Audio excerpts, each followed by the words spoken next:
कांग्रेस अपनी पर आए तो देश की सेवा करने वाले एक आर्मी अफसर की जिंदगी भी जिल्लत बना सकती है। आम लोगों की हैसियत इनके लिए कीड़े मकोड़े से ज्यादा कुछ नहीं। आज हम भारतीय सेना के उस काबिल कर्नल की कहानी सुनाएंगे जो अपने ही देश में यूपीए सरकार की साजिश का शिकार बन गया।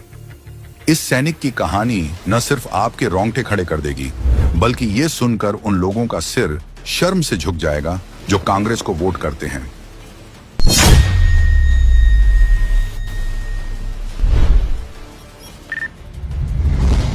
(1994) से कर्नल श्रीकांत पुरोहित सेना में थे। 2005 में उन्होंने जम्मू कश्मीर में कई सारे आतंकवाद विरोधी सफल ऑपरेशंस किए। उनके इस काम और काबिलियत की खूब सराहना होती थी। बाद में वे मिलिट्री इंटेलिजेंस में तैनात हुए। ड्यूटी के दौरान उन्होंने आतंकी संगठन इंडियन माओवादी और अन्य कट्टरपंथी संगठनों की जानकारियां जुटा ली थीं, और शायद कुछ आतंक प्रेमी ताकतवर लोगों को यह बात नहीं भाई।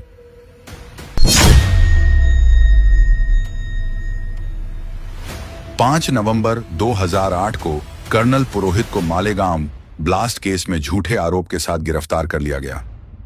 हैरानी की बात यह है कि ठीक 26/11 यानी देश में सबसे बड़े आतंकी हमले से 21 दिन पहले सेना के एक इंटेलिजेंस अफसर को अरेस्ट कर लिया गया। अब सवाल उठता है, क्या पुरोहित को हमले की भनक लग चुकी थी? क्या वो ये हमला रोक सकते थे?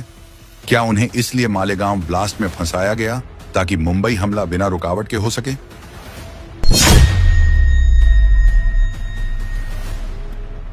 आरोप के मुताबिक गिरफ्तारी के बाद सेना के कर्नल के साथ एक युद्धबंदी से भी बदतर सुलूक हुआ। उनके हाथ पैर बांधकर तब तक पीटा गया जब तक कि उनके शरीर काले न पड़ गए हों। तब तक पीटा गया जब तक खून की उल्टियां होने ना लग गईं। मानसिक प्रताड़ना इस हद तक दी गई कि उनकी पत्नी और मां बहन को नग्न करने, उनकी आंखों के सामने परेड कराने की धमकी तक दी गई।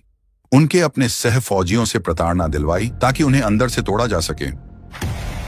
लेकिन कर्नल पुरोहित का जिगरा शायद स्टील का बना था, जिसमें न झंक लगे न धब्बे पड़े। कर्नल पुरोहित के मुताबिक उनसे जबरदस्ती कहा गया कि वे मोहन भागवत और योगी आदित्यनाथ जैसे नेताओं का नाम लें।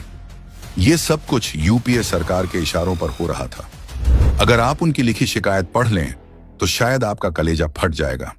सेना के एक अफसर के साथ ऐसा सुलूक करने के लिए राहुल गांधी, सोनिया गांधी और चिदंबरम को तो छोड़िए, कांग्रेस पार्टी के एक एक कार्यकर्ता को कर्नल पुरोहित के पैरों में गिरकर माफी मांगनी चाहिए।